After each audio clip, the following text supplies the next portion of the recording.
Full Time Islam, don't forget to subscribe. चुनाचे उन दोनों ने उस दरख्त से खाया, बस उनके सतर खुल गए और वो बहिश्त के पत्ते अपने ऊपर चिपकाने लगे। आदम ने अपने रब की नाफरमानी की, बस बहक गया। फिर उसके रब ने नवाजा, उसकी तरफ तवज्जो फरमाई और उसकी रहनुमाई की। हुक्म हुआ, तुम दोनों यहाँ से उतर जाओ, तुम आपस में एक दूसरे के दुश्मन हो। अब तुम्हारे पास जब कभी मेरी तरफ से हिदायत पहुंचे तो जो मेरी हिदायत की पैरवी करे न तो वो बहकेगा न तकलीफ में पड़ेगा।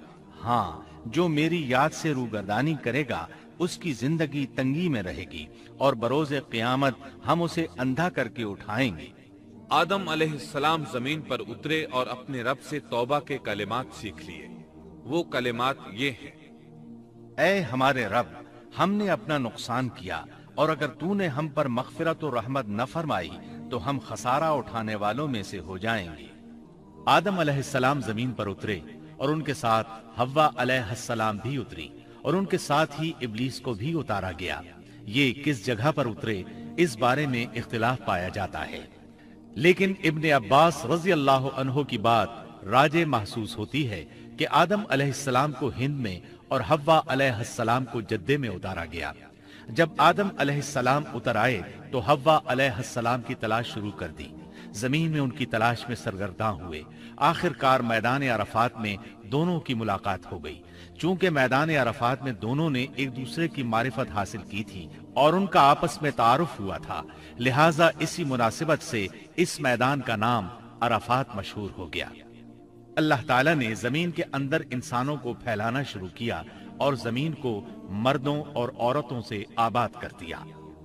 इमाम तबरी रहमतुल्लाह अलैह बयान करते हैं कि हव्वा अलैहिस्सलाम ने आदम अलैहिस्सलाम के लिए 20 विलादतों में 40 बच्चों को जन्म दिया। हर बार 2-2 बच्चों को जन्म देती थी। एक लड़का होता, एक लड़की। सबसे पहला जोड़ा काबील और उसकी बहन कमीम का था। फिर इंसानों की अफजाइश शुरू हुई, आबादी में इजाफा होने लगा। अल्लाह ने आदम अलैहिस्सलाम ही को उनका नबी मुतय्यन कर दिया। वो उन्हें दीन सिखाते रहे। उस वक्त तमाम लोग मुवाहिद थे, खालिस तौहीद को अपनाने वाले थे, यानी कानन नासो उम्मतों वाहिदा, तमाम लोग एक ही उम्मत के थे। उनमें शिर्क का शायबा भी न था। इब्ने जरीर और इब्ने कसीर रहमहुमुल्लाह ने अबू मूसा अशरी रज़ियल्लाहु अन्हु की रिवायत बयान की है, अल्लाह ने जब आदम अलैहिस्सलाम को जन्नत से जमीन पर उतारा तो उन्हें हर चीज की कारीगरी और सनत का इल्म था। जब वो उतरे तो आलिम भी थे, लिबास में मलबूस भी थे, कामकाज के तमाम तरीकों से बाखबर भी थे, लोहे, आग, लकड़ी और कपड़े के इस्तेमाल से भी बखूबी वाकिफ थे।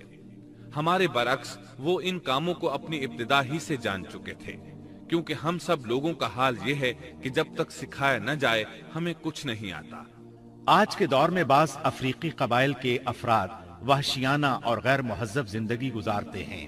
उलमा का कहना है कि ये लोग जमीन पर रहने वालों में से गुमराह तरीन इंसान हैं। इन्होंने बेहतरीन जिंदगी जाया कर दी और घटिया जिंदगी को पसंद किया। तहजीब व तमद्दुन का आगाज चूंकि इब्तिदाए आफरीनश से है, इसलिए हर इंसान की फितरत में तहजीब की सूझबूझ मौजूद है। बहरहाल आदम अलैहिस्सलाम के बाद इंसानी मखलूक की तादाद रोज बरोज बढ़ती चली गई और